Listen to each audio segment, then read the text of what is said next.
Avez-vous déjà entendu parler du testament biologique ou testament de vie? Il s'agit d'un important document dans lequel vous pouvez préciser quels soins et traitements vous voudrez recevoir si vous n'étiez plus capable de prendre vous-même les décisions concernant votre santé.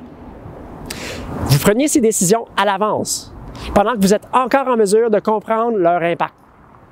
La Régie de l'assurance maladie du Québec, la RAMQ, a créé un répertoire centralisé où vous pouvez rédiger un tel document appelé Directive médicale anticipée et le rendre accessible aux médecins et aux fournisseurs de soins dans notre système de santé.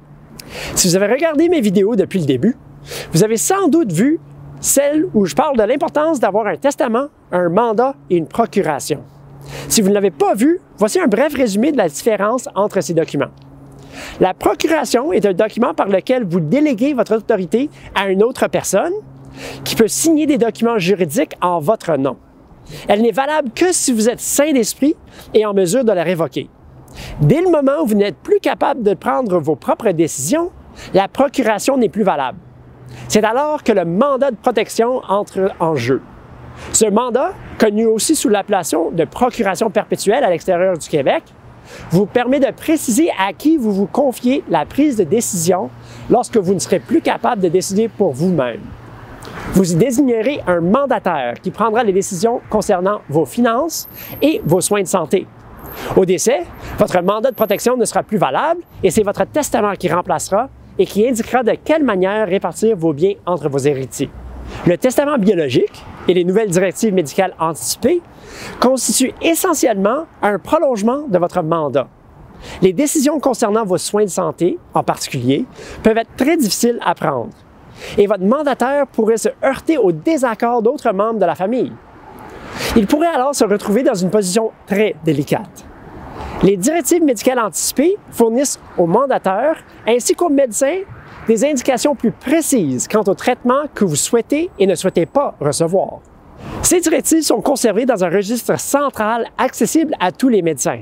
Si vous deviez vous retrouver à l'hôpital sans que votre mandataire ou proche parent soit en mesure de prendre des décisions concernant vos soins de santé, vos médecins pourraient alors consulter le répertoire pour connaître vos préférences de traitement.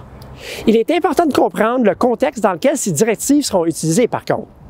Elles n'entrent en jeu que si vous souffrez d'une maladie grave ou incurable dans une situation de fin de vie. Autrement dit, si vous êtes dans un coma considéré comme irréversible ou un état végétatif persistant ou que vous êtes atteint de démence grave sans possibilité d'amélioration. Si vous vous trouvez dans l'une de ces situations et que vous n'êtes pas capable de comprendre les options de traitement et leurs conséquences, ni de décider par vous-même, alors vos directives anticipées ont préséance. Les types de traitements dont il est question et que vous pouvez soit accepter ou refuser sont la réanimation cardio-respiratoire, la ventilation assistée par un respirateur, la dialyse ainsi que l'alimentation et l'hydratation forcée ou artificielle. Ces décisions sont graves et exigent une sérieuse réflexion. Vous devriez en discuter avec votre conjoint ou conjointe et votre mandataire si vous avez déjà rédigé un mandat. Un autre aspect important, c'est que vous seul pouvez révoquer vos directives médicales anticipées. Si vous souhaitez les annuler, vous devez les révoquer officiellement en utilisant un formulaire fourni par le gouvernement. Je dis toujours que le meilleur moyen de bien planifier sa succession est de faire le nécessaire pour qu'il n'y ait pas de surprise. Les directives médicales anticipées contribuent à réduire l'incertitude pour votre famille et font en sorte que vos proches auront moins de raisons de ne pas s'entendre sur vos affaires. J'espère que vous avez trouvé cette vidéo utile. Je vous invite à faire part de vos idées dans les commentaires ci-après pour que nous puissions échanger un petit peu plus. Je m'appelle Peter Gay et je suis gestionnaire de portefeuille chez PWL Capital à Montréal. Merci de votre attention.